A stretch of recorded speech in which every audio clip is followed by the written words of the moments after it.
do his own thing or he wasn't getting along. I don't know what's going on with him, but I do know he is a great person. I mean, I know Caleb. I can validate that. He's a good kid.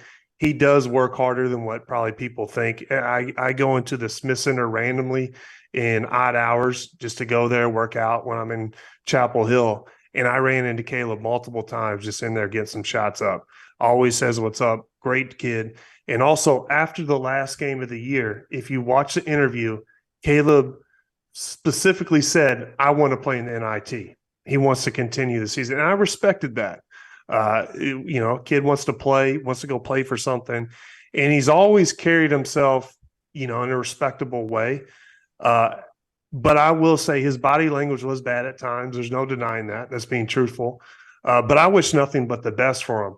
And was there chemistry issues? Maybe, probably, if he wants to leave. I was in college. I don't think many of my teammates ever really thought about leaving. I mean, it's just a great place to play. We all got along. You guys know how college is. It's amazing. And, it's tough to see because when I look at this team and this roster, if you were to ask me, who do I think is the best NBA player for the Carolina team? Who has the best shot at being an NBA player? I would say Caleb. What does Caleb need? He probably needs better shot selection. He probably needs a little bit of court discipline and a little more basketball intelligence to really be the player that he wants. And he has a high ceiling. So, do I like to see Caleb transfer? No, because I could see him going somewhere and being having a hell of a year. But what he's done, he arguably hit the biggest shot in Carolina history outside the Luke May shot because they went on to win a national championship that year against Kentucky. If you Big Blue Nation is tuned in, you guys remember that shot.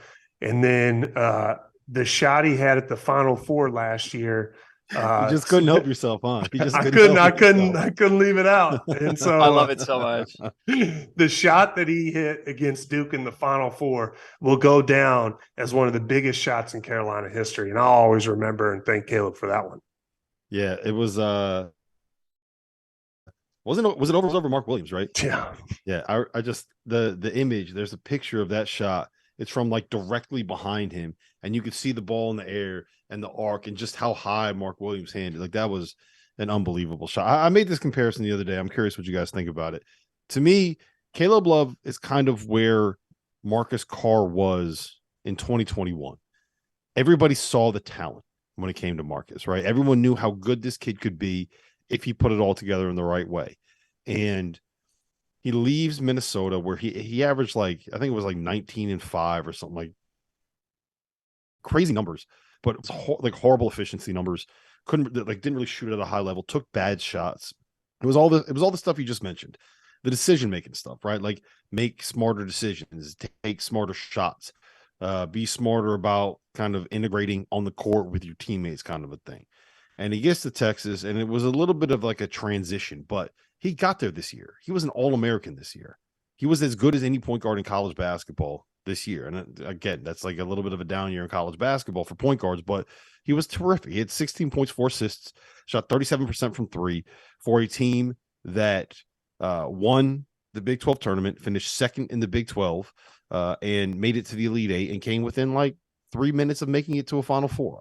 He ended up having a great final season. And to me, that's what Caleb Love needs. If he can find that place that'll help him, I don't know if mature is the right word, but help him kind of figure out the way that he needs to get more efficient as a player, then I think you're looking at an NBA 2 guard right there. Probably a 6-man. I don't know if he's a starter, but he's an NBA talent. And if you can find a way to kind of to get the best out of him, you're getting a hell of a basketball player.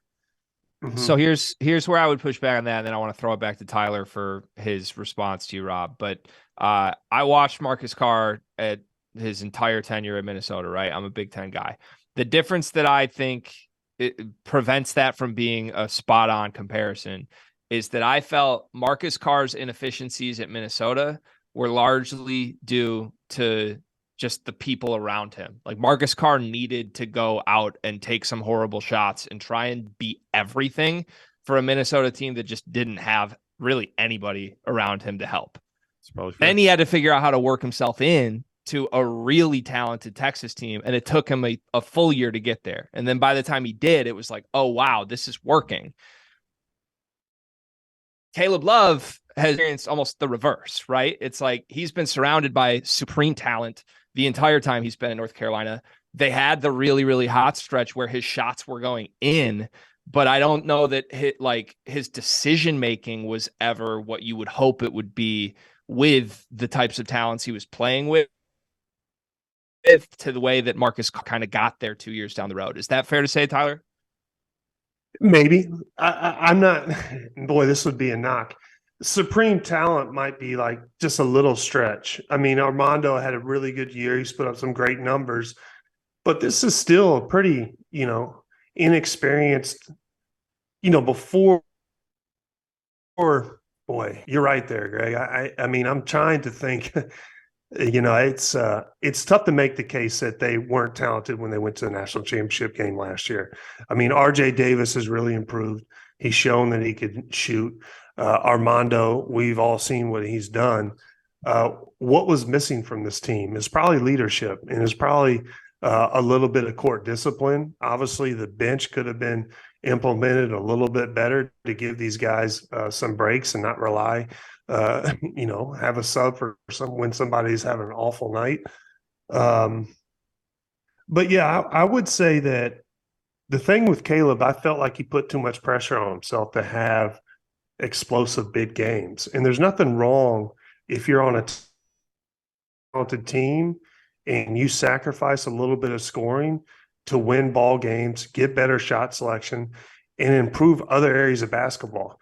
Everyone puts so much emphasis on shooting, scoring, that they forget, hey, playing lockdown defense, that's super important too.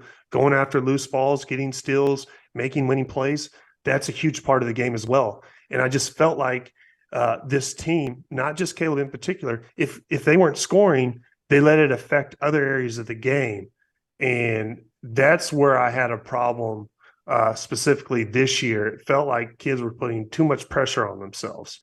Today's episode is brought to you by Underdog Fantasy, the easiest place to play college basketball pick'em, where you can get a little extra sweat during March Madness and win real cash prizes simply by picking player stats in this weekend's games. In pick'em, all you do is predict whether a player will go higher or lower on Underdog's projected totals, whether that's points, rebounds, whatever. For example, if you're like me and you think Zach Edey is going to go nuts in this tournament, pick higher on his points projection, add up to 4 more picks, and if you hit them all, you can win 20 times your money on a single game. Underdog's slick mobile app is easy enough that dummies like Jeff Goodman have even figured it out.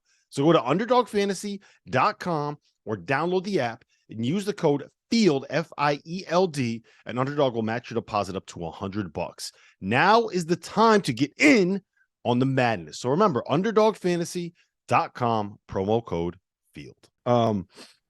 So I think the argument that I would make is we kind of saw what North Carolina's ceiling is when Caleb Love isn't NCAA tournament Caleb Love, right? And I think a lot of that is because RJ Davis is a good player that gets you to a certain point, and Armando Bacot is a really good player that gets you to a certain point, right? But then if you want to get to the level that you're Final Four good, like you need second half against Duke Caleb Love.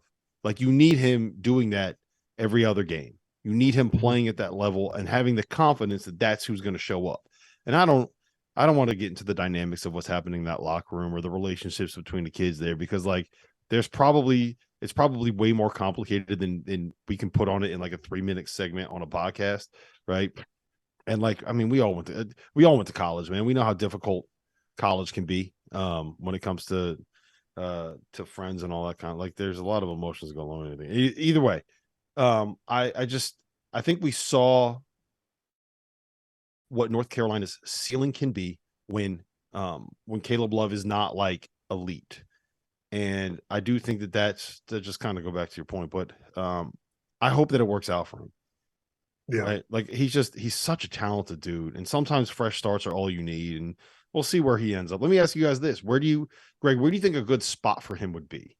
So that was my question in general. Not like where is the spot, but like, is Caleb Love the type of kid that can now go anywhere he wants? Because I would think if we're making a list of all the players in the portal, talent-wise, he's got to be near the top, if not the very top, right? Yeah, I'm looking at it right now. If you're talking about just like raw talent, I would probably say that haven't committed yet. I would probably say like Khalil Ware, Khalil Ware, Khalil, whatever you pronounce it, is probably like the most talented dude because like he's a 7-footer that's got perimeter. And depending on who you ask, Rob, like another like the risks that are there, quote unquote risks with Caleb Love are there with Khalil Ware too. Like some of the reasons anytime a kid that talented looks to leave, there's something going on sometimes. Yeah. There's a 7'5" center from Western Kentucky that just entered the portal.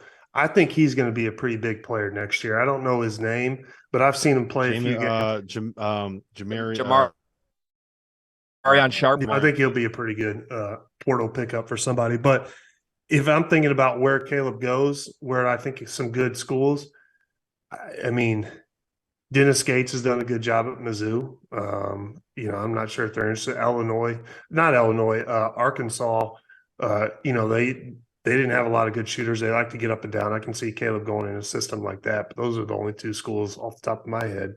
Missouri's actually he's from Muss, right? Mm-hmm. Yeah, he's from St. Louis. So Missouri is the name. Like when he entered the portal, the name that kept popping up when people texted me was is Caleb Love going to Missouri? What do you think about Caleb Love to Missouri? I don't know. We kind of did that this year with Isaiah Mosley, right? So I'd rather see him at Arkansas than Missouri for sure. Like just as a basketball fan, I would rather see him at Arkansas under Muss. Like that make a lot of sense. And Muss has the personality to kind of get him to buy in. And also, like if Muss knows that Caleb Love has an advantage, he's going to give him the rock and just let him go. Like that's what Muss does. What about this is another SEC school? What about Alabama? Talk about a place that's taken transfer point guards up and down style. I don't love the fit. No, why not? I don't think that it would work with wants to do or what Nate wants to do because Nate doesn't want like you dribbling the air out of the ball and then firing up a three. Like there's very much get the ball. Like if you watch his point guards, Tyler, it's a lot like what you guys used to do in North Carolina, where it's the outlet and then it's the hit ahead pass. Go find a guy up the floor somewhere. The fastest way to get the ball up the court is to find the shooters, and that's not what Caleb Love does.